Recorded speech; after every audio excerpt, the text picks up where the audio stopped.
Hər vaxtınız xeyir olsun, hörmətli tamaşaçılar. Peşəkar mübahisə ilə qarşınızdayıq. Yaxın bir saat ərzində həm ölkə, həm də dünya gündəmində baş verənləri təhlil etməyə çalışacağıq. Niyə? Çünki önəmli xəbərlərimiz var. Belə ki, İran prezidenti Məsud Pezeşkiyan sabah rəsmi səfərlə Azərbaycana gəlir və bu səfər təkcə iki qonşu ölkənin paytaxtlarında deyil, həm də regionda və dünyanın bir sıra güc mərkəzlərində böyük maraqla izlənilir deyə bilərik. Səfərin əhəmiyyəti, verilən mesajlar və gözlənilən nəticələr İran-Azərbaycan münasibətlərində yeni bir mərhələnin başlanğıcı kimi qiymətləndirilə bilər. Əsas gündəm istiqamətimiz mövzumuz bu olacaq. Təbii ki, paralel olaraq da çalışacaq Rusiya-Ukrayna cəbhəsində baş verənlərə də toxunaq. Çünki Trumpla Zelenskinin görüşü baş tutdu, qısa müddətli də olsa və oradan verilən mesajlar var idi.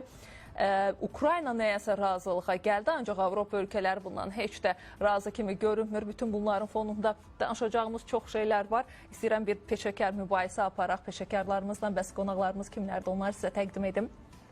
Hazırda həmsöhbətimiz Alyans Strateji Araşdırmalar Mərkəzinin sədri Abdütalib Səmədov və siyasi şərhçi Azad Məsiyevdir. Xoş gəlmişsiniz, hər birinizi salamlayıram. Xoş gördük.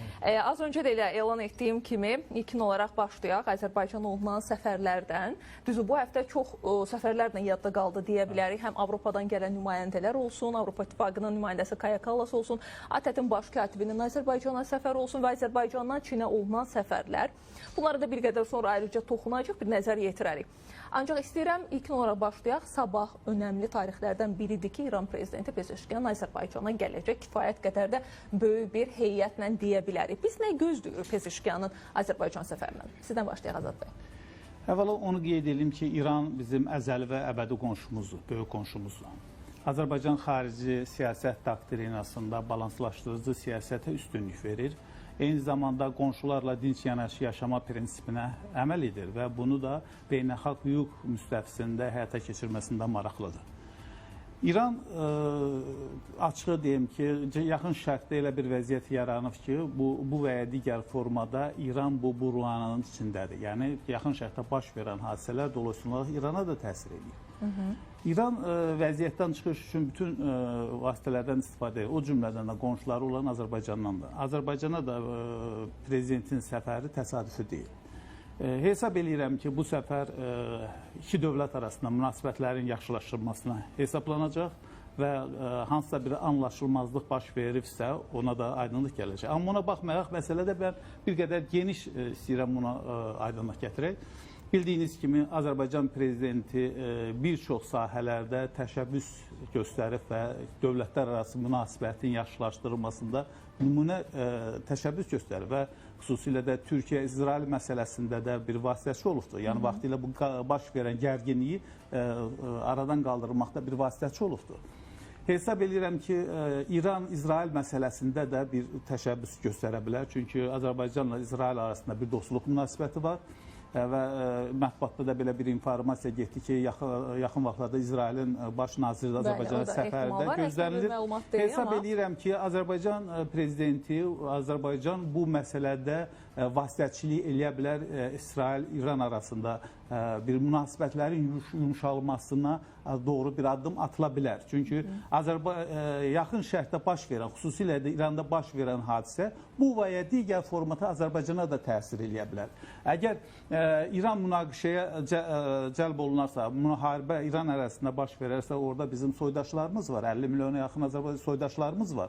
Və İranda müharibə başlayarsa, istər-istəməz qaçqın kütləsi yarana bilər, bu da Azərbaycana doğru gələ bilər.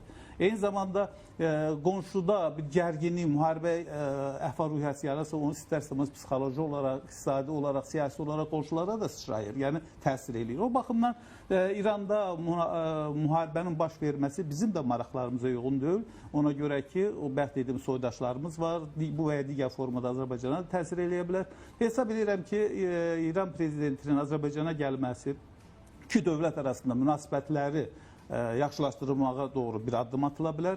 Eyni zamanda xüsusilə vurğulayıram ki, İran-İsrail məsələsində Azərbaycan bir vasitəçi ola bilər. Hesab edirəm ki, buna da toxunula bilər. Burada əslində müzakirə oluna biləcək digər məsələlər də var. Burada sadəcə Azərbaycanın vasitəçi kimi olması deyil də, eyni zamanda İran-Azərbaycan münasibətləri də müzakirə oluna bilər deyə düşünürəm. Yəni masaya qoyulan məsələlərdən misal üçün Abdütalib bəy, Azərbaycan-Ermənistan münasibətlərində sizcə İran bir platforma təklif eləyə bilərmi sabahki görüş çərçivəsində və təbii ki, müzakirə olunan digər önəmli məqam Zəngəzur dəhlizi ilə bağlı məsələ də gündəmdə ola bilərmi? Mütləq. Mütləq. Yəni birinci müzakirə olunacaq məsələlərdən də Zəngəzur dəhlizi. Azad müəllimin dediyi bir məsələyə mən münasibət bildirim. Yəni hər şey müzakirə oluna bilər, ancaq İsraillə İran arasında vasitəçilik ehtimalı mən qeyri-mümkün sayıram. Yəni İranın İsrailə münasibəti, düşmənçilik elə həddədir ki, biz Türkiyə ilə İsrailin münasibətində bir yumuşaqlıq yarada bilmədik. Ona görə İranla belə bir şeyin olması, xüsusilə nəzərə alsaq ki, İran az qala dövlət siyasətinin elə kökündə duran məsələdir İsrail düşmənçiliyi. Ona görə çox çətindir Azad müəllim. Mən güman eləmirəm ki, bu məsələyə yəqin ki, heç girməzdir. Müdaxilə etməz. Zəngəzur dəhlizi məsələsi. Birincisi, İran əsas maneədir burada, çox təəssüf ki. Hətta Ermənistan da müəyyən güzəştlərə getmək istəsə də İran imkan vermir. Hətta iş öyle çatdı ki, Rusiya, Türkiyə və Azərbaycana müharibə elan eləməklə hədələdilər. İran inqilabi keşikçiləri bəyanat verdi. Demək istədiyim odur ki, bu birinci müzakirə olunacaq məsələdir. İkincisi, təbii ki, Araz boyu çəkiləcək dəhliz məsələsi var ki, iş gedir. Ancaq sürətləndirmək lazımdır bu işi. Biz alternativ olmağını istəyirik ki, həm də oradan Naxçıvana yol çəkilsin, yol işlək olsun, xüsusilə dəmir yolu olsun və məsafə də azdır, hardasa 50 kilometrdir.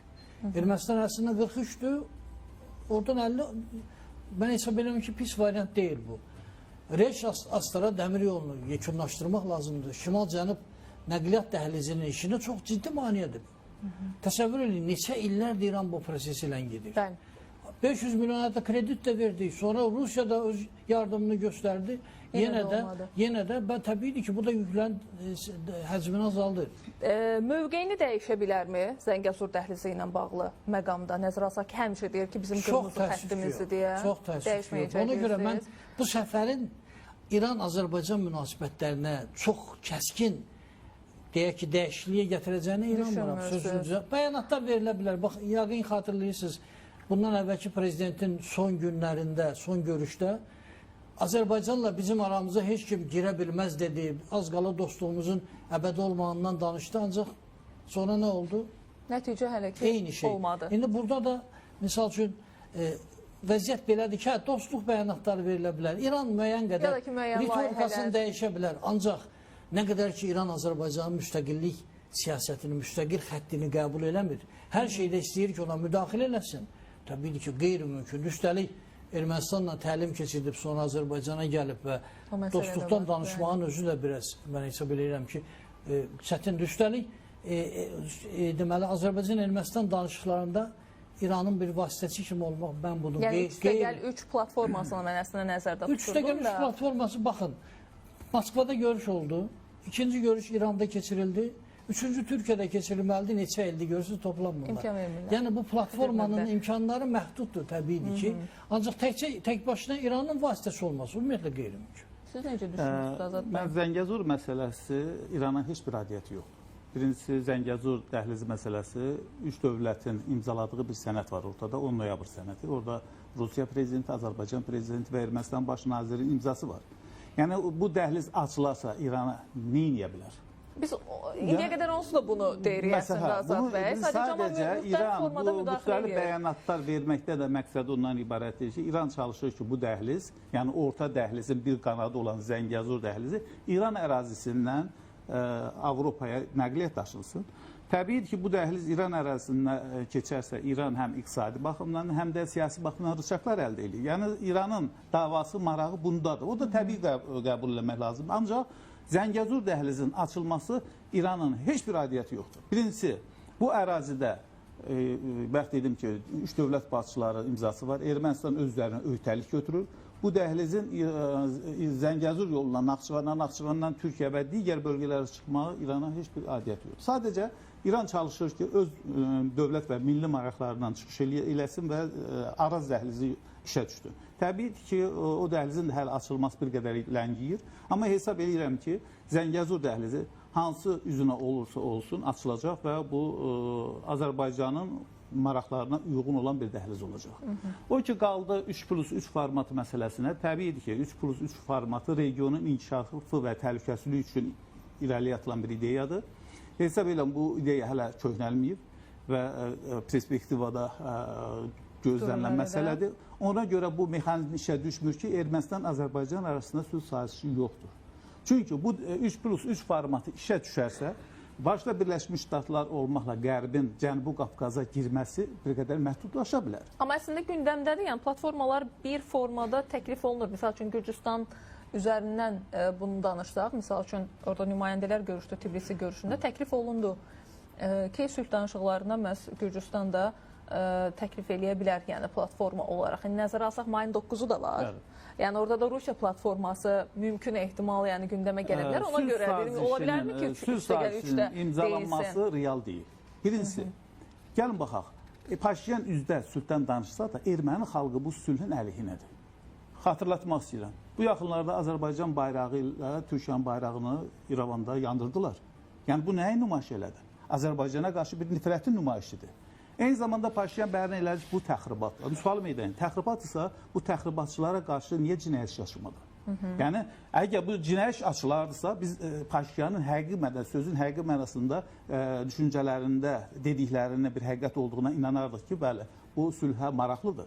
Azərbaycanla münasibətlərin bərpa olmasında maraqlıdır. Əsla Paşinyan Azərbaycanla sülhə getmək istəmir. Sözdə sülhdən, əmin-amanlıqdan və beynəlxalq aləmə nümayiş elətdirilmək istəyir ki, Ermənistan sülhpərəst bir dövlət. Əslində isə silahlanır və Qərbi öz arxasına alaraq yenidən gücə çevrilmək istəyir və nəticədə yenə də Azərbaycana qarşı torpaq ideyasından əl çəkməyəcəkdir və bunu da konstitusiyasında göstərir.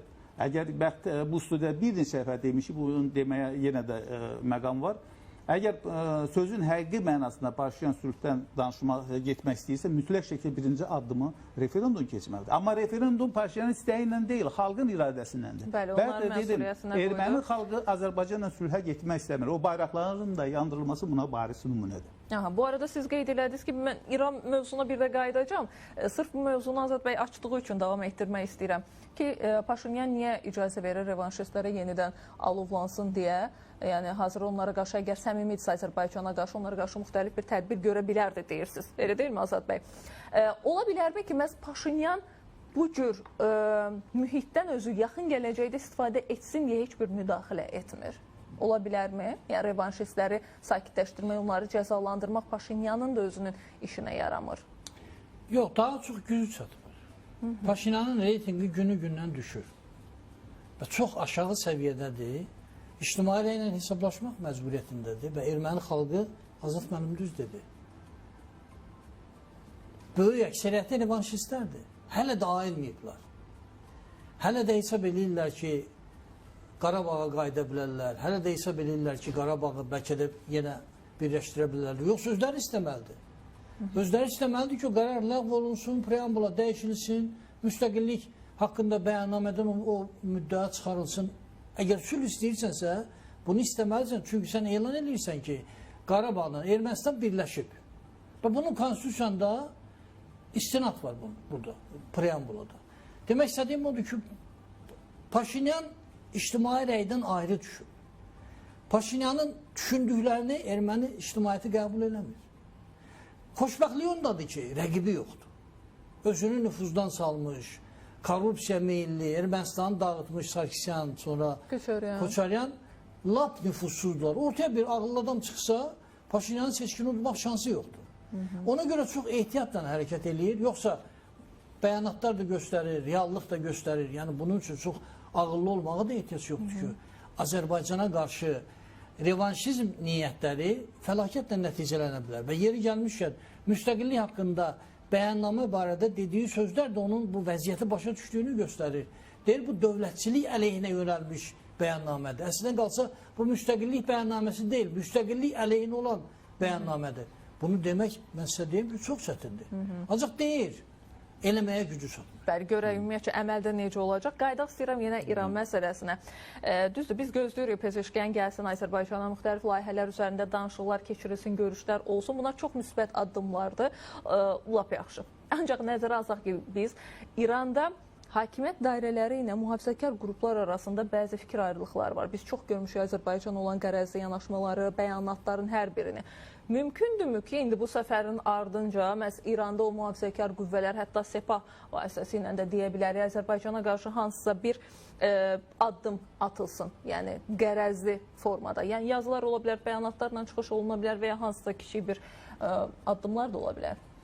Yəni, bax, İran blokadada olan bir dövlətdir. İrana qarşı Qərbin, başda Birləşmiş Ştatlar olmaqla Qərbin bir sanksiyası var. İran iqtisadi cəhətdən çöktürülməyə doğru gedir. İranı dünya bazarından təcrid edirlər. Təbiidir ki, İran birinci dərəcəli qonşularla münasibətini bərpa etməkdə maraqlıdır. Onların dövlət və milli marağına uyğundur. Xüsusilə də şimal qonşusu Azərbaycanla. Çünki şimal-cənub dəmir yolu xəttinin işə düşməsi üçün mütləq şəkildə Azərbaycanla münasibəti yaxşı olmalıdır. Eyni zamanda İranla Türkiyənin münasibətinin yaxşı olması üçün mütləq şəkildə İranla Azərbaycanın da münasibətinin yaxşı olması vacib. Çünki Türkiyə burada Azərbaycanın strateji bir müttəfiqidir. İranın Azərbaycana qarşı qərəzli davranışı dolayısıyla olaraq Türkiyə qarşı davranış deməkdir. Yəni bu baxımdan İranın Azərbaycanla münasibətinin yaxşı olması ən başlıca İranın da maraqlarınadır. Əks təqdirdə əgər İran tərəf Azərbaycana qarşı düşmənçilik fəaliyyətindən əl çəkməyəcəksə, siz demişkən, İranın daxilində bəzi avantürist qüvvələr ki var, hansı ki, ara bir Azərbaycana qarşı bəyanatlardan çıxış eləyirlər. Bəli. Əgər bu pik həddinə qalxarsa, Azərbaycan da İran əleyhinə koalisiya qoşula bilər. Bu, İran üçün daha təhlükəli ola bilər. O baxımdan İranın düşünən beyin mərkəzləri var ki, bu cürə davranış İran xalqının maraqlarına uyğun deyil. Hesab edirəm ki, İran prezidentinin Azərbaycana səfərində iki dövlət arasında münasibətlərin yumşalması üçün həm iqtisadi, həm də siyasi baxımdan bir müqavilələr ola bilər və irəliyə doğru addımlar ola bilər. Hansısa anlaşılmazlıq varsa, təbii ki, o da aradan qalxmalıdır. Təbii Azərbaycan prezidenti dəfələrlə bunu bəyan edir, xüsusilə də mətbuat konfransında da qonşularla münasibətində yaxşı olmasında maraqlıdır. O cümlədən hətta Ermənistanla da münasibətinin yaxşı olmasında maraqlıdır. Hətta 44 günlük Vətən savaşından sonra 5 təməl prinsipindən ibarət olan ilk sülh təşəbbüsü Azərbaycan tərəfindən irəli atılıb. Və Azərbaycan bütün qonşularla münasibətini belə yüksək səviyyədə qurmaqdadır. Bu da balanslaşdırıcı siyasətin tərkib hissəsidir. Hesab edirəm ki, İran-Azərbaycan münasibətləri Azərbaycan xarici siyasətində, o balans siyasətinin bir elementlərindən biri olacaq. Siz necə düşünürsünüz? Həmfikirsizmi Azad bəylə ki, yəni qaydandan sonra, səfərdən sonra belə bir ehtimallar olmayacaq Azərbaycana qarşı? Yox, mən güman eləmirəm ki, nəsə bir ciddi dəyişiklik olacaq. Birincisi, prezidentin elə bir səlahiyyəti yoxdur. Dini rəhbər gəlsəydi, o bəyanatlar versəydi, bəlkə də müəyyən şeylərə ümid eləmək olardı. O da səfərlərə getmir. Ona görə prezidentin səfəri, bundan əvvəl də İran prezidentləri gəliblər Azərbaycana. Yaxşı bəyanatlar da veriblər, ancaq heç nə dəyişməyib. Heç nə dəyişməyib. İranın vəziyyətinin ağırlığı barədə dedi Azad müəllim. Həqiqətən də Amerika bir addımlığındadır. Nüvə obyektlərini bombalamaq istəyir. Çünki İran 2015-ci il sazişinə görə uranı 3,7%-dən artıq deməli, zənginləşdirə bilməz. 60-80% səviyyəsində.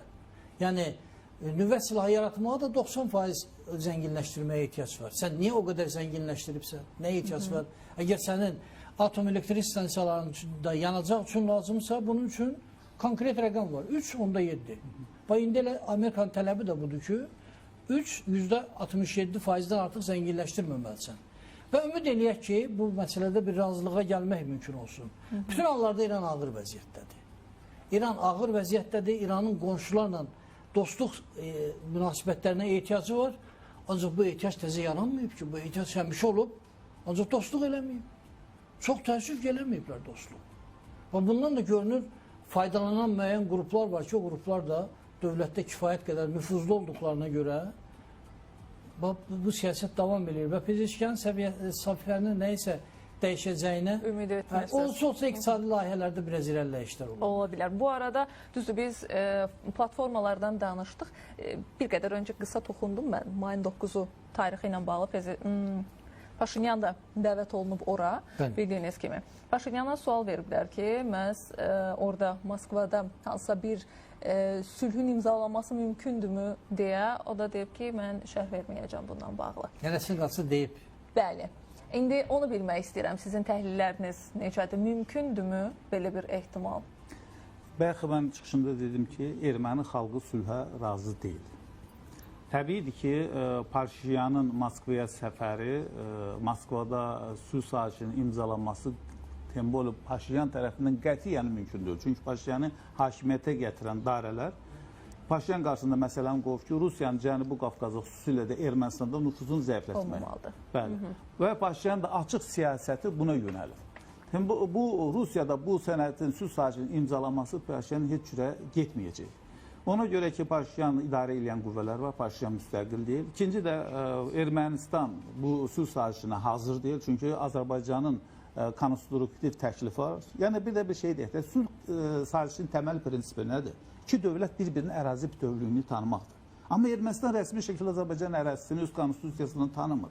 Bunda hansı sülhdən söhbət gedə bilər? Sülhdə hansı müddəa qoyula bilər? Ermənistan Azərbaycan ərazisinin iddiası bəyan edir konstitusiyasında.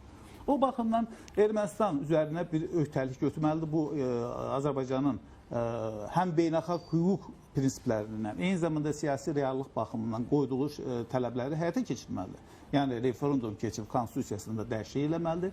Eyni zamanda ATƏT-in Minsk qrupundan imtina olunmalıdır. Yəni bu hər iki tələb Ermənistan tərəfindən icra olunmur. Belə olan təqdirdə Moskvada hansısa bir, bəli, ola bilər Moskvada bir ayaqüstü prezidentlər və Azərbaycan prezidentlərlə Ermənistan baş naziri ayaqüstü bir söhbət eləyə bilərlər, fikir mübadiləsi eləyə bilər, amma sülhün imzalanmasına bir qədər ümidlərim azdır. Siz necə düşünürsünüz? Təbii ki, mümkün deyil.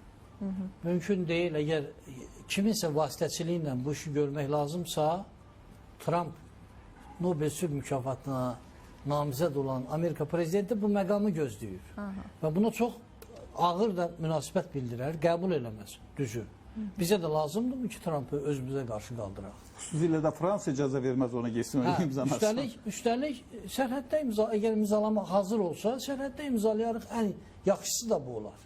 Ancaq Ermənistan cəmiyyəti barədə Azad müəllim dedi, onlar ümumiyyətlə nə istədiklərini bilmirlər. Bir tərəfdən qorxurlar, hər dəfə deyirlər Azərbaycan hücuma hazırlaşır. Bilirlər ki, müharibə olsa nəticəsi nə ola bilər. Çünki ortada rəqəmlər var. Azərbaycan hərbi büdcəsi hər il təqribən 3 dəfə Ermənistandan artıqdır və ən müasir silahlar alırıq biz, onlardan fərqli olaraq. Bir tərəfdən istəyirlər sülhü yaqin, çünki qorxurlar. O bir tərəfdən də baxın, Qarabağın Ermənistana birləşməsinlə bağlı o müddianın çıxarılmasına ona da itiraz edirlər. O çıxarılmasa Azərbaycan buna gedə bilməz. Gedə bilməz. İkinci məsələ ilə bağlı da bir şey demək istəyirəm. Biz bu sözdən imtina eləməliyik. Minsk qrupu deyilən şey yoxdur. Minsk konferansı yaradılıb. Mandat da Minsk konferansının həmsədrlərinə verilib. Minsk qrupunu elan edib Mario Rafaelli. Ancaq elə bir qərar yoxdur. Ona görə biz Minsk konferansının 24 mart 1992-ci ildə yaranmış Minsk konferansının ləğv olunmasını tələb eləməliyik və Ermənistan da bizə qoşulmalıdır. Orada güman edirəm ki, elə bir ciddi problem yoxdur. Ancaq konstitusiya məsələsi 2027-ci ildə planlaşdırırlar və burada Azərbaycan nə edə bilər?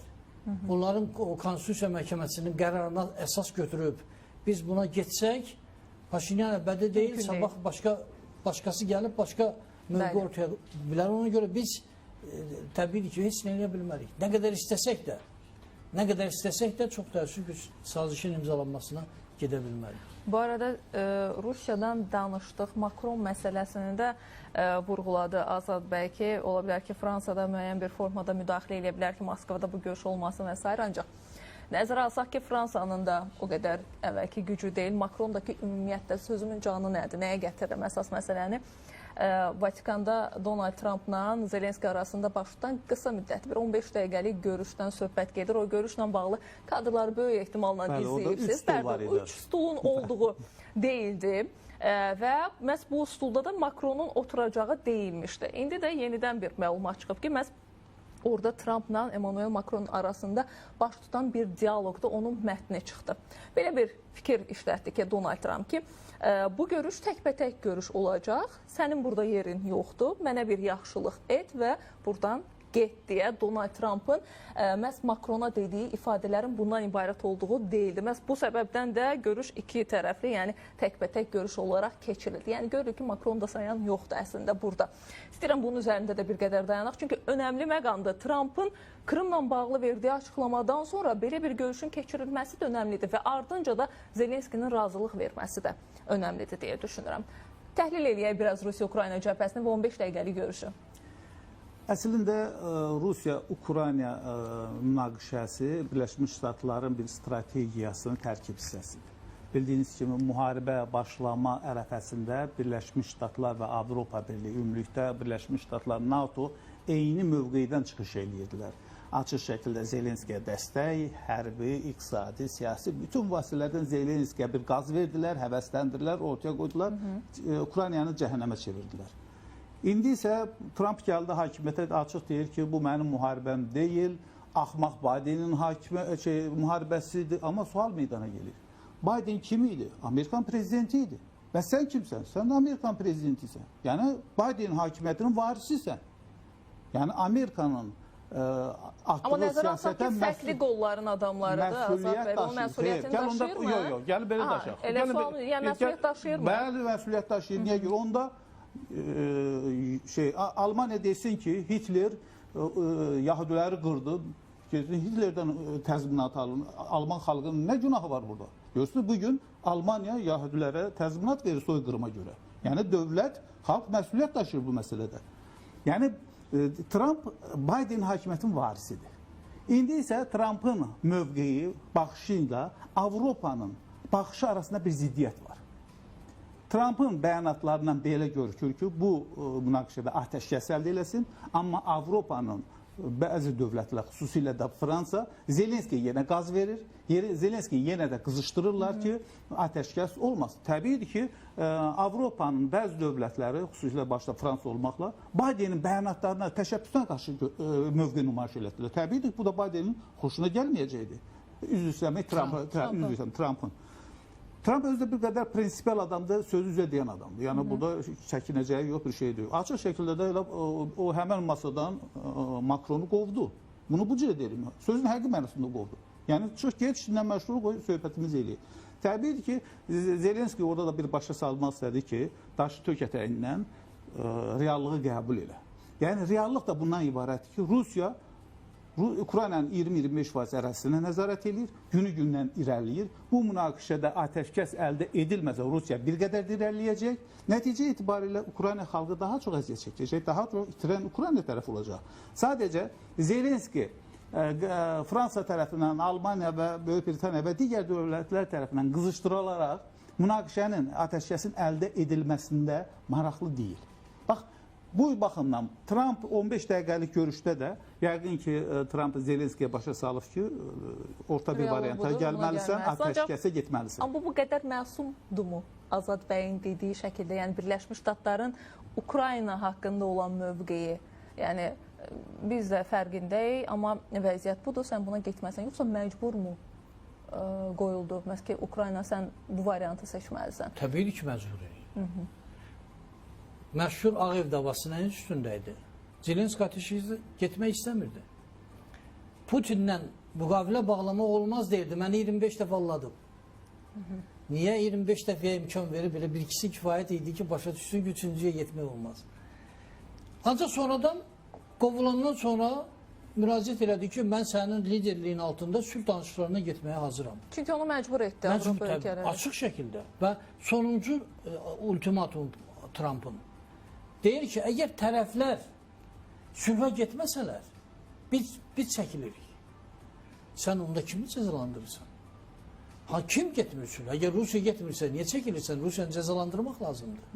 Cəzalandırmağın yolu da aydındır. Özün elan eləmişdin ki, neftin qiymətini salaram, Rusiya qarşı əlavə rüsumlar tətbiq eləyərəm və s. Ancaq deyir, mən çəkilirəm. Çəkilirsə deməli, Zelenskini günahkar sayır. Zelenskinin arxasından çəkilir. Onun arxasından çəkilir. Və yeri gəlmişkən, maraqlı olan məsələ nədir? Təkcə Bidenlə Trump'ın fikirlərinin arasında ziddiyyət yoxdur. Dövlət katibi deyir ki, bu Amerika-Rusiya müharibəsidir, proksi müharibədir. Biz alət kimi istifadə edirik Ukraynanı. Dövlət katibi dedi Trump'ın. Trump deyir ki, bu Bidenin müharibəsidir. Və Zelenskini günahlandırır ki, sən getməməliydin. Deyir, gücünü hesabla deyir, sənin gücün çatar yoxsa yox. Zelenski gücünü hesaplamadı ki. Zelenski sənə ümid elədi. Yəni. Siz vəd verdiniz, o da ümid elədi. Və yeri gəlmişkən, Zelenski kimlər? Dövlət üçün böyük fəlakətdir. Yanlış addım ata gedir. Yenə də həm razılıq verir, həm əleyhinə bəyanatlar verir və Trump'ı tamamilə özünə qarşı qaldırıb. Halbuki Trump'la Putin mövqeyi arasında fərqlər var. Amma birinci görüşdən etibarən, İstanbuldakı görüşü deyirəm mən. Yəni o görüşdə sizcə Zelenskinin özünün sözü keçirdimi? Yəni razılıq vermək istəyirdi bəlkə də, ona imkan verdilər. İstanbul razılaşmasını. Bəli, İstanbuldakı görüş hələ müharibənin yeni başlayan Layihəni özü təqdim eləmişdi. Layihə Zelenskinin layihəsi idi. Yəni amma kim imkan vermədi ona? Johnson gəldi və Amerikanın adından dedi ki, sülhə getmək olmaz. Ancaq maraqlı nədir burada? Baxın, Macronun yaxşı işləri də olub. Müharibədən 2 həftə əvvəl onun Rusiya, sonra da Ukrayna səfəri oldu. Və təklif qoydu ortaya. Putinlə məcburən razılaşdı. Dedi ki, Ukrayna neytral olur və Minsk 2 razılaşması icra olunur. Rusiya razılaşdı. Zelenski də razılaşdı.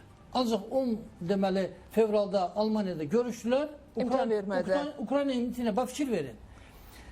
Orada da yalnız müstəqil, deməli, neytrallıq tələbi var idi. Ondan sonraki dövrdə, həmin İstanbul razılaşması, ondan əvvəl də bir layihə olmuşdu. Hətta Donetskdən və Luganskdan çıxmağa da hazır idi Rusiya. Bir müstəqillik tələbi var idi. Bax, bunu dəfələrlə Zelenskinin neytrallıq tələbi. Zelenski özü də etiraf edib 27 martda 22-ci ildə Rusiya jurnalistlərinə deyir ki, müharibənin səbəbi birdir. Rusiya məndən neytrallığımı istədi, mən getmədim. İndi razıyam deyir. Razıyam deyir, layihə verir, sonra da layihədən imtina edir. İndi baxın, artıq 4 vilayətdən söhbət gedir. Hətta 5-ci də var. Krım və 4 vilayət Bəli.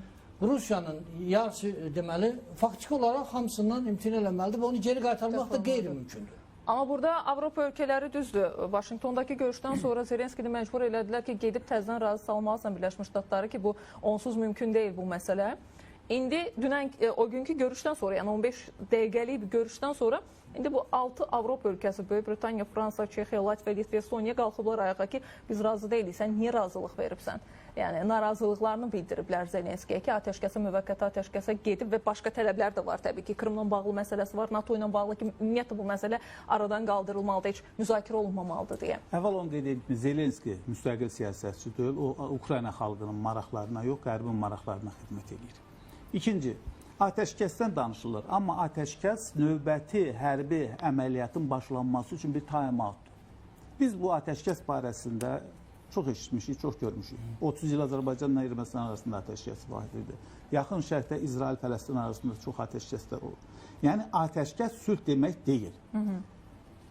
Sülh sazişinin əldə edilməsi üçün Zelenski iradə nümayiş elətdirməli. Daha doğrusu Ukrayna Radası iradə nümayiş elətdirməlidir. Birinci, siyasi situasiya yaranmalıdır. Siyasi qərar qəbul edilməlidir. Yəni siyasi situasiya nədən ibarət olmalıdır? Rada qərar qəbul etməlidir. Ukrayna qoşulma hərəkətinə qoşulmalıdır və neytrallıq statusunu rəsmi parlament səviyyəsində bəyan eləməlidir və sənədləşdirilməlidir. Və bu Rusiya bir mesajdır. Və Putin də bu yaxınlarda dedi ki, biz Ukrayna ilə danışıqlara başlaya bilərik. Yəni bunun üçün də Ukrayna tərəfi addım atmalıdır. Amma Ukrayna tərəfi, daha doğrusu Zelenski, qərbin əlində alətdir. Bəx dedim, münaqişə başlayanda Amerika ilə Avropa, ümumiyyətlə NATO bloku vahid bir platformadan çıxış edirlər. İndi bu mövqelər parçalanma var. Bu münaqişənin belə də aparıcı fiquru Amerika Zelenskiyə başa salmaq istəyir ki, bu münaqişədə sən qalib tərəf ola bilməzsən. Və dəfələrlə deyir ki, 20 dəfə özündən güclü ilə necə savaşa girə bilərsən? Bunu dedi və həqiqət deyildi.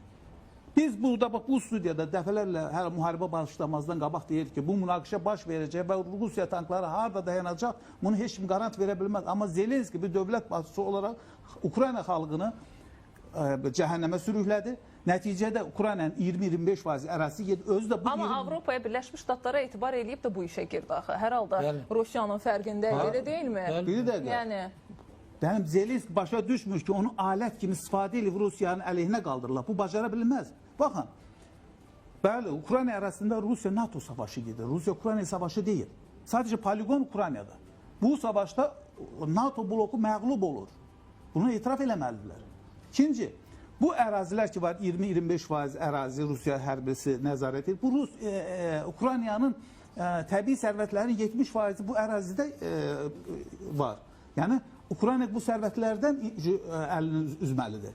Bir də ki, Rusiya tutduğu torpaqlardan geri qayıtmayacaq. Bir image məsələsi də var, elə deyilmi? Bu istənilən halda belədir.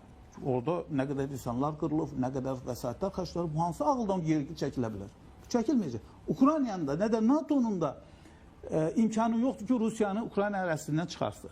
Bəli, Trump'ın bəyan elədi o ağ evdə ki, sən 3-cü dünya müharibəsi yaratmaq istəyirsən. Doğru deyil. Bu savaşı bir qədər də pik həddi 3-cü dünya müharibəsi və bunun da elementləri görülməkdədir. Çünki Zelenski deyir ki, Fransanın, Böyük Britaniyanın, Almaniyanın hərbi kontingenti NATO bu sülhməramlı qüvvələr adı altında Ukraynaya gətirilsin. Bu da bir mənalı şəkildə Rusiya tərəfi qəbul eləmir. Yəni artıq de jure NATO blokunun savaşa girməsi deməkdir. Bu da 3-cü dünya müharibəsi daha fəlakətlidir.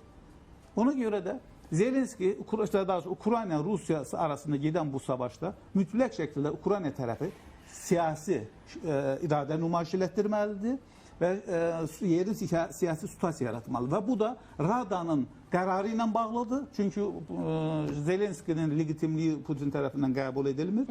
Rada qərarı qəbul edilməli ki, Ukrayna neytral dövlət statusuna qazanır və qoşulma hərəkətə rəsmi müraciət edir. Bu yeni situasiyadır. Amma belə baxanda ümumiyyətlə, yəni qarşılıqlı olunan tələblərə, təkliflərə baxanda mən açığı belə görmürəm ki, Ukraynadan hansısa bir önəmli təklif gəlsin və ona razılıq verilsin. Şərtlərin hamısını belə görünür ki, Rusiya daha çox qoyur. Rusiyanın şərtləridir. Bəli, Rusiya hər biri Rusiyanın şərtlərdir və burada Trump'ın da mövqeyi var. Siz ümumiyyətlə düşünürsünüzmü ki, Trump bu müharibəni bir dəfəlik həllində maraqlıdır, yoxsa dondurmağa mı cəhd edir? Yox, əslində maraqlıdır. Yəni, maraqlı olduğuna görə Rusiyanın təkliflərini götürdü. Çünki əgər obyektiv mövqe tutsaydı, bu müharibə 3-4 ilə uzana bilərdi. Çünki qısa müddətdə Rusiyanı məğlub eləmək qeyri-mümkündür.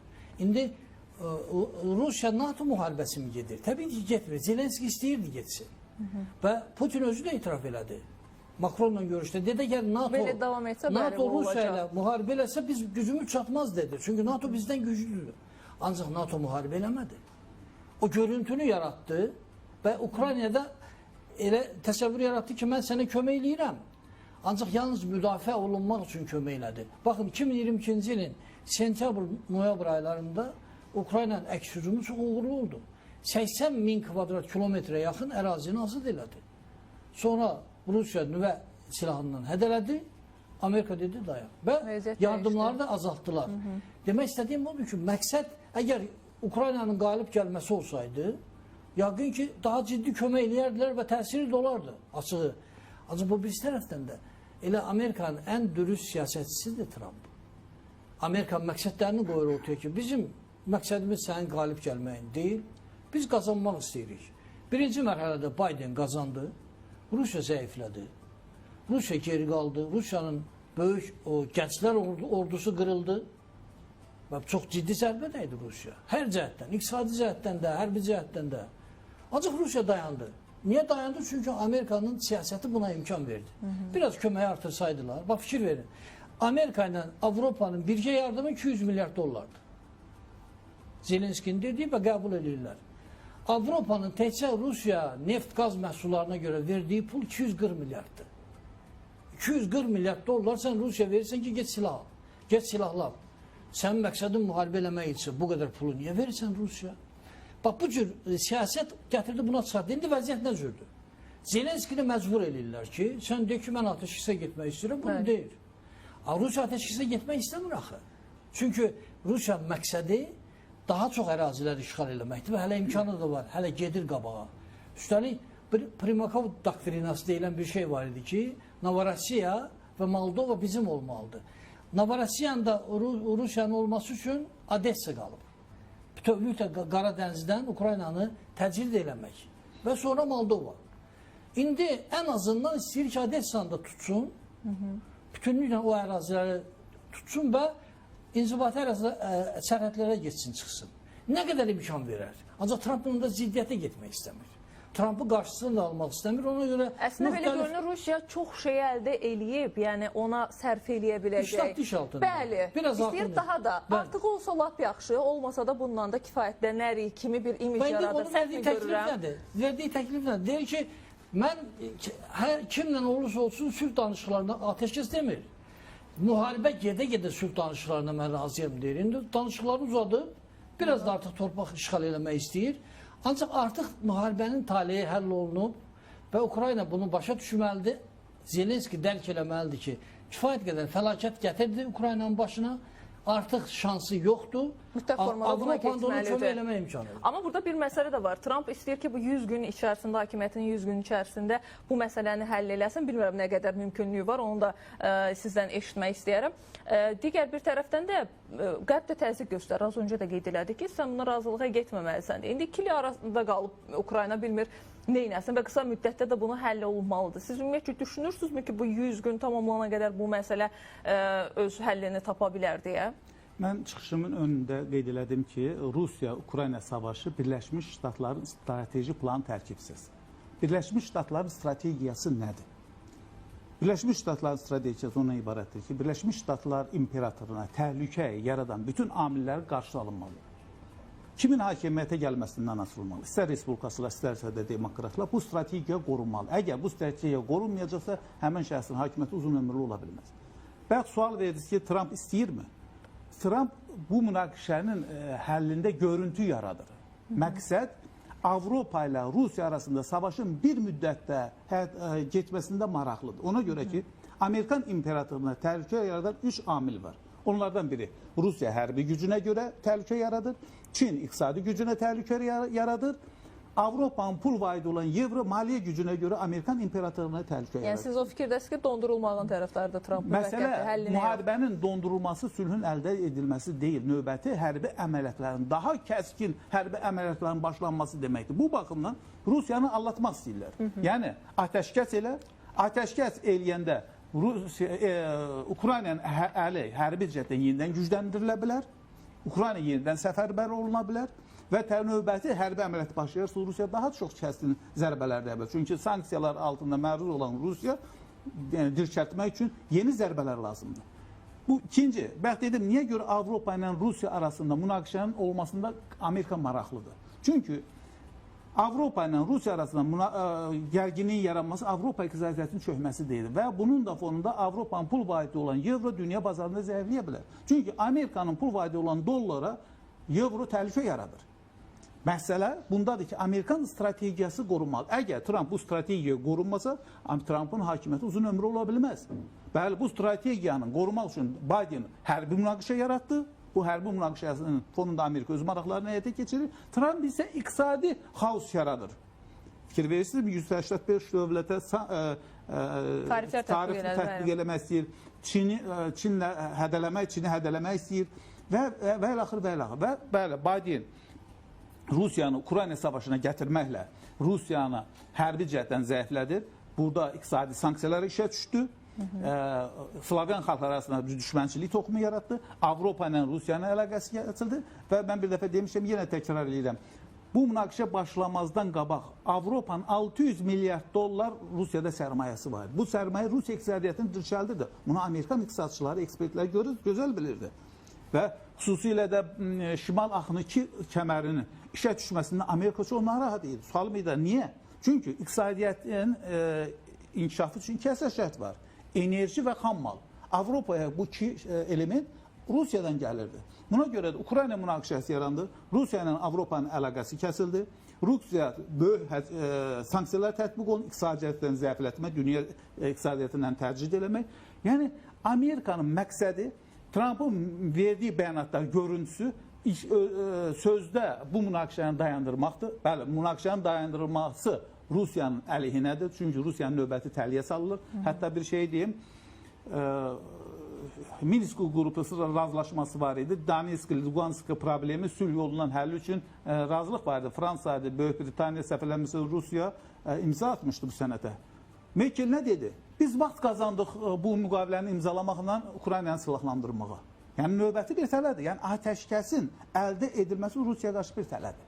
Yəni Ukrayna hərbi cəhətdən Ona görə də güclənsin. Ukrayna maraqlıdır Ona bunda görə və də Putin Zelenskiyə açıq razılıq şəkildə verib deyir ki, deyirsiniz. Putin də ona görə açıq şəkildə deyir ki, atəşkəsdən söhbət gedə bilməz. Amma əslində bu görüşdən sonra Putindən, yəni Rusiyadan da bir açıqlama gəldi ki, bəli, onlar da müsbət yanaşırlar. Danışıqların başlanması üçün, amma bu danışıqlar atəşkəsə mi hesablanır, yoxsa sülhün əldə edilməsi? İşlər amma davam edir deyə Peskovun bir açıqlaması var. Deyir ki, hələ bir yekun razılığa gəlmək barədə danışa bilmərik biz Ukrayna ilə, amma danışıqlar gedir deyə Peskovun son bir açıqlaması var. Yəni görürük ki, düzdür, Azad bəy qeyd elədi ki, atəşkəsin olması Rusiyaya qarşı bir addımdır Ukrayna tərəfindən ki, güclənsin deyə. Amma bunda Rusiyanın da özünün də maraqlı olduğunu görürük. Deməli, Rusiyanın da özünün başqa bir hədəfi, planı var. Ukraynanın güclənmək şansı yoxdur.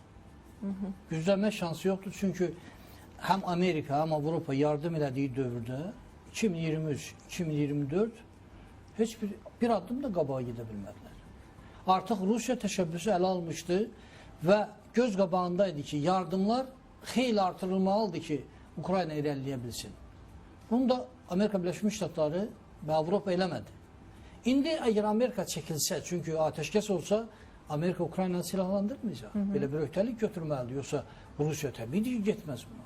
Əlbəttə. Amerikanın çəkiləcəyi təqdirdə Ukraynanın güclənmək şansı yoxdur. Çünki Ukraynanın silahlarının hardasa 50-55% deyirlər ki, özümüz istehsal edirik, yaxud alırıq. 25%-ni Avropa verir. 20%-ni Amerika Birləşmiş Ştatları verir. Ancaq Avropanın 25%-nin də hardasa 70%-i Amerikadan alınan silahlardır.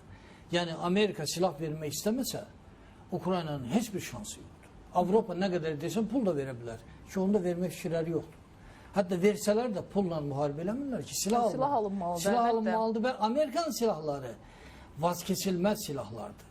Həm hava hücumundan müdafiə, gəl Kiyevin deyək ki, üstü açıq olsa və Rusiya raketləri istədiklərini eləsələr, Ukraynadan bir şey qalmaz ki.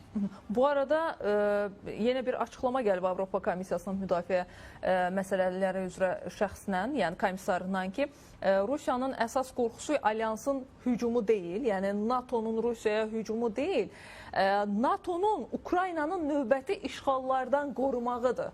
Yəni Rusiyanın əsas qorxusunun bu olduğunu deyir açıqlamada. Yəni sizcə həqiqət payı varmı? Həqiqətən qorxusu NATO'nun Rusiyaya hücumu yox, Ukraynanı daha çox müdafiə eləyib yenidən Rusiyaya hücuma keçməsidirmi? İstənilən halda Rusiya ilə Ukrayna arasında bu savaş uzun müddətli bir fazaya keçəcəkdir. Başda NATO olmaqla Avropanın aparıcı dövlətləri bu münaqişədə Ukraynanı qızışdıraraq Rusiya-Ukrayna münaqişəsinin bəhd edib uzun fazada olmasına maraqlıdır. Sadəcə Fransanın, Böyük Britaniyanın, Almaniyanın hərbi kontingentinin Ukraynanın qərb tərəfində mövqe tutaraq oraya yeritmək, yəni Rusiyanın Lvova qədər gedib çıxmasının qarşısını almaq istəyirlər. Çünki bu yaxınlarda Amerikanın dövlət katibi səhv eləmirsə dedi ki, Ukrayna iki yerə bölünəcək. Necə ki, Almaniya iki yerə bölündü. Sonradan da o fikrə görə biraz tənqidə məruz qaldı. Sözün həqiqi mənasında Ukrayna artıq iki yerə bölünməyə rəfədir. Bəli, elə görünür əslində. Hətta tarixi torpaqlar, Polşanın tarixi torpaqları var Ukrayna arasında, Rumıniyanın və qonşuları ilə olan torpaq, həmən dövlətlər də bu torpaqların, öz tarixi torpaqlarının Ukraynada geri alınması barəsində bir təbliğat da gedir. Yəni, məsələ burasında ki, Ukrayna parçalanı bir dövlət olaraq, demək olar ki, xəritədən silinmə ərəbəsindədir. Zelenskinin apardığı avantürist siyasəti yenə də buna hesablanır. Çünki Zelenski reallığı dərk eləmək istəmir, qəbul eləmək istəmir. O da yenə deyirəm, Qərbin əlində alətdir. Qərb də bu münaqişədə Zelenskinin, Ukraynanın, Rusiyanın uzun müddətli bir savaşa çevrilməsində maraqlıdır. Hesab edirəm ki, qısa bir müddətdə dediyim kimi yeni siyasi situasiya yaranması Rusiya nəinki Xarkovu, müəllim də qeyd elədi, Odessanı da ələ keçirə bilər. Bu arada bir fikir də daha çox səsləndirilir ki, amma bilmirəm, yəni siz necə düşünürsünüz, hansı fikirdəsiz? Əvvəl deyilənə görə Rusiya-Ukrayna müharibəsi ona görə başlatdı ki, NATO qüvvələri gəlib Rusiya sərhədinə yerləşir deyə belə bir açıqlama verdi və biz buna görə müharibəyə başladıq deyə. Ancaq sonradan başqa bir formada açıqlamalar gəldi ki, Rusiyanın məqsədi tam başqaymış, heç məsələsi NATO ilə də bağlı deyilmiş, əvvəlki o Sovet hakimiyyətini yenidən qurmağa çalışır, əraziləri ələ keçirərək. Yəni, əsas hədəfi bu imiş deyilir. siz necə düşünürsünüz? Bəyanatda Əslinə qalsa bu belədir. Müharibə ərəfəsində Yəni NATO-nu bəhanə elədi amma müharibə deyərsiniz. ərəfəsində Rusiya, Amerika Birləşmiş Ştatlarına və NATO-ya ultimatum verdi. Tələblər qoydu ki, bu şərtlərlə biz razılaşma imzalayaq. Onlar əhəmiyyət vermədilər. Ancaq sonradan müharibə başlayandan sonra Putin iyun ayında gənc sahibkarlarla görüşdü və dedi ki, Pyotr, Rusiya torpaqlarını toparlayıb, dövləti möhkəmləndirib, indi biz geri qaytarmalıyıq Rusiya torpaqlarını. O missiya bizim üzərimizə düşür. Rusiya torpaqları deyiləndə hara nəzərdə tutulur? Təbii ki, Ukraynadır, Moldovadır, Mərkəzi Asiyadır, Cənubi Qafqazı da düşünür. Ona görə təbii ki, biz maraqlı olmalıyıq ki, Rusiya məğlub olsun. Ancaq neynəmək olar ki, dünyada maraqlar buna imkan vermədi. Zelenskinin cahilliyi imkan vermədi. Ukraynanı qoruya bilmədi və Rusiya biraz da daha təhlükəli vəziyyətə gəldi, düşdü. Və bu baxımdan da bizim Türkiyə ilə yaxınlaşmamız və prezidentin Çinə səfəri çox hesab edirəm ki, mühüm hadisələrdir. Biz dövlətçiliyimizi qorumaq üçün qabağı görməliyik. Rusiya bölgə üçün təhlükədir. Rusiya işğalçılıq planlarını gizlətmir və bunu Putin özü dilə gətirir. Dövləti toplamaq istəyir yenidən. Bunun da çox təəssüf ki, heç bir reaksiya dünyada verilmədi buna. Heç kim reaksiya vermədi ki, sən nəyi toplamaq istəyirsən, nəyi qaytarmaq istəyirsən. Rusiya ərazisi məlumdur. Hansı torpaqları qaytarmaq istəyirsən? Yəni nə kifayətlənmirsən, nəzər alsaq ki, ərazisinə baxsaq Rusiyanın. Sənin o qədər xalqın qırılıbdır, sən yenə də bu cavanları qırğına vermək istəyirsən. Sualınıza gətirmək istəyirəm aydınlıq. Ukrayna savaşı başlamazdan qabaq Rusiya tərəfi bəyanatlarında da, siyasi girişlərində də NATO-nun Rusiya sərhədlərinə doğru gəlməsi, Rusiya birbaşa təhlükə yaratması barəsində mövqe qoydu. Bəli. Və hətta Birləşmiş Ştatlar və NATO rəhbərinin rəsmi məktubla da müraciət elədi. Cavab nə oldu? Birləşmiş Ştatların mövqeyi oldu ki, Rusiya bizim düşmənimiz. Rusiyanın dünya siyasi xəritəsindən silmək planı işə düşdü. Tək NATO-nun Ukrayna sərhədinə doğru irəliləməsi, daha doğrusu Rusiya sərhədlərinə doğru irəliləməsi bir bahanə idi. Əslində, bu müddət ərzində Rusiyanın mövqeyini heçə indirirdilər. Amerika dünyada bir qütbülü dünya yaratmaq istəyir, bu dünyanın ağası olmaq istəyir və dünyanı Birləşmiş Ştatlar tərəfindən idarə olunmasını, mövqeyini ortaya qoydu. Və rəngli inqilablar, məxməri inqilablar da buna hesablanmış bir plan idi. Təbiidir ki, Rusiyanı da bir dövlət olaraq zəiflətmək, xəritədə kiçiltmək üçün Rusiya ətrafında qaynar ocaqlar yaradılmalıdır. Gürcüstanda baş verən hadisələr də Saakashvilin buna hesablanmışdı. Ukrayna münaqişəsində buna hesablanmışdı. Hətta Belarusiyada dövlət bir Evdar xanımı hakimiyyətə gətirmək istəyirlər. O da onu hesablamış. Hətta Paşinyanın hakimiyyətə gətirilməsi də buna hesablanır. Hətta xatırlatmaq istəyirəm, bu yaxınlarda Gürcüstanın baş naziri prezidenti dedi ki, Qərb bizi, Avropa bizi təhrik edir ki, Rusiyanın ikinci cəbhəni açaq. Yəni, Rusiyanı siyasi xəritədə silmək üçün bu münaqişəni yaratılır. Silmək yox, zəiflətmək, parçalamaq, adını nə qoysan qoy, X qoy, Y qoy. Yəni, məsələ də burasında heç onların maraqlarına cavab verir. O cür nüvə dövlətini nə cür silmək? Nəticədə Rusiya dişini göstərməli idi. Rusiya dişini də göstərdi. Putin Yeltsin deyil, Putin Qarbaçov deyil. Putin Çeçenistan hadisələrində mövqeyini ortaya qoydu. Yəni, bunu Zelenski gözəl anlasın. Putin profesional çəkistir, iradəlidir və sözünün və imzasını sabit. Bütün Rusiyanı cəmləşdirdi, bir əldə saxlayan liderdir. Məsələ də burasındadır ki, Putinin mövqeyi, daha doğrusu Rusiyanın diktə eləyən bir tərəfdir bu münaqişədə. Rusiya bu münaqişədə qalib tərəfdir, hərbi cəhətdən qalib tərəfdir. Çünki 20-25% əraziyə nəzarət edir.